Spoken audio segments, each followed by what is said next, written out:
Euler.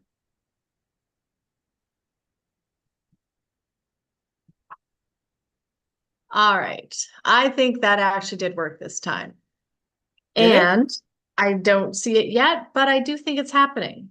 I have a Oh, notification that there we you are go. going live. There. So, What about you? uh, I'm sure it is working. I always trust that it is. All right. Okay, so I have a thing that says upcoming. Yep, it's there. I Awesome. love it. I absolutely do. I love this. And who knows when anyone will actually see this. However, my name is Sheila Williams. I'm here with Danay Novoa, and we normally go live about an hour ago every a Wednesday. And we were all prepped for our topic, which was going to be high expectations, high standards of yourself, and why we have them, why it feels important for things to be perfect or they're not worth doing. And then we could not get the thing to work. In fact, I even said, we don't even have to check the channels because we know we have done this, what, 4 or 5 times already? We've actually gotten it to work. And this time it didn't work. So this was our last attempt. Otherwise, I said, we're calling it for today. So, Denai, do you have anything to offer about that while I have a sip of water? Uh, no, it's just hilarious because we were setting up everything else and then we're like, okay, let's go. And okay, go again. So, Yeah. um, yeah, I mean, it's an interesting thing to play with technology and say, like, all right, friend, you're going to work for me and you've been working for the last bit and now you're not. So Yeah. the question is, are we talking about high standards or technology? Well, no, I think I absolutely high standards because it wasn't a technical error. It was 100% me user error. And it happened because something different popped up, which made me instantly doubt myself. And then I had to click this and click that and try this and try that. And then at the last step, it turns out I was clicking the wrong button. So it was Ah, 100% me. The technology presented some different conditions, and then I kind of overreacted, got in my head, and started doubting myself, which again, I think is wonderful because that's exactly what we were going to talk about. That so often we set these high expectations and the high standards, and then we doubt we can meet those. And then we start scrambling, which is kind of what was going on. It's like, let's click buttons, let's reset it up from scratch again. Like, how do you do that again? It's been a month. But that's what happens is we start to reach for tools. You might call it a crutch. You might call it kind of your standard of where can I feel comfortable again in this situation where I am very uncomfortable because I don't feel that I'm doing it well enough. Like I am clearly not good enough. Maybe I'm not competent. Maybe I can't do this. And once we have that story running in our head, we're constantly trying to fix that as opposed to actually looking at what's going on and knowing I do have the skills. I am capable. And if I don't know, I can find out, as opposed to smashing buttons trying to fix things. Wait a second, panic alert, panic. So I think it's wonderful that this all happened as a perfect modeling of what we were going to talk about today. yeah, it's true. And we had ideas of what to talk about as examples. For people who don't know, we literally hop on a call minutes before we're going to go live, and then we go, what's the topic for today? And then we just pick something, and then we go, okay, let's go with that. But today we had more time to sort of talk about it because the tech wasn't working. So it was interesting to kind of navigate that part. But then we almost set ourselves up to have higher standards because we're much better in flow than we are when we're trying to plan what we're doing. Because otherwise we get in our heads and then we go, well, is that right? Is that good enough? And it's like, just flow. So I, yeah, but standards are definitely something that I work with for myself. I know I'm not the only one, but it seems I have more compassion for other people when they don't meet their goals or their desires than for myself. And I think that's a common attribute for everybody. Well, and a good reminder, right? To notice, always a good question is, would I speak to someone else like this? Would I offer more compassion or just space? And we are usually very quick to criticize ourselves in our minds. The funny thing is, I wasn't feeling critical, but I was feeling frustrated because Mm. I had set an expectation that we had mastered the technology piece. Go back to that very first one, like, is this on? Is this working? Let's check everything. And that annoys me that we have to do that. And I felt we got to the point that we don't even need to do it. And that is why I laugh, because I literally said that out loud. We don't even need to check. And then, it was different. And then I bumped back into that old kind of discomfort of maybe I don't know how to do this. And that can be any condition, any skill where, let's say even if you prepped for something, I think the driver's test is one that everybody who has a driver's license can appreciate, because you read the book, you do the practice, maybe you take the driving lessons, but then when it actually comes time for the driving examination, you've got nervousness, you've got someone sitting beside you feel is judging you, because they're literally marking things on a paper. The conditions change, and that all of a sudden opens up more space for the questioning and the doubt to come in. Or you're so preoccupied that you do something, you don't even notice that you did it. And if I am driving now, I think I am a pretty good driver, to be honest. I am Yep. a little maybe overcautious sometimes. But sometimes I'll do things, like, whoops, if that were the driving test, I would have gotten the fail, because I just think, oh, some things I didn't even know about until my youngest son took his driver's test. And he said, did you know you're always supposed to do this? And I'm like, no, I've never heard that in my life. But apparently that was on the exam. So there are so many elements to skills. And even when we think we're competent, I think there's always something that can go in and poke around and cause some insecurities. Mm-hmm. Yeah, I think it comes when we start the evaluation of it, because otherwise, if we're just doing things, like it's similar to the concept of when you're trying to make a decision and you're going back and forth and creating this, like, what do I decide? But we make so many decisions on automatic and just in flow that we don't even register it. We just go. So it's the same idea. We're just going in action. There's an evaluation happening in the background that kind of just says, hold on, there's something wrong here. You know, alert the mind. It's not really that, but like alert this observation and this conscious aspect and say, what did we do? Was that wrong? Was that okay? Otherwise, it's like, okay, no, no problem. Let's return back to automatic pilot kind of thing. But when we start getting into our heads about evaluating everything, we take away that flow and we're more concerned with what we think about what we're doing or what we think other people think about what we're doing, which we Always. don't know. We don't know what other people think. Like I've received compliments on the stuff I do and people say, "Oh, that was really good. That was really helpful." And then, depending on where my mind is, afterwards I'll go, "They were just being nice." And I just like, and I go, "No, they said it." And it's like, "No, there's a part in me that goes, nope, there's a specific level that it must meet in order for it to be accepted."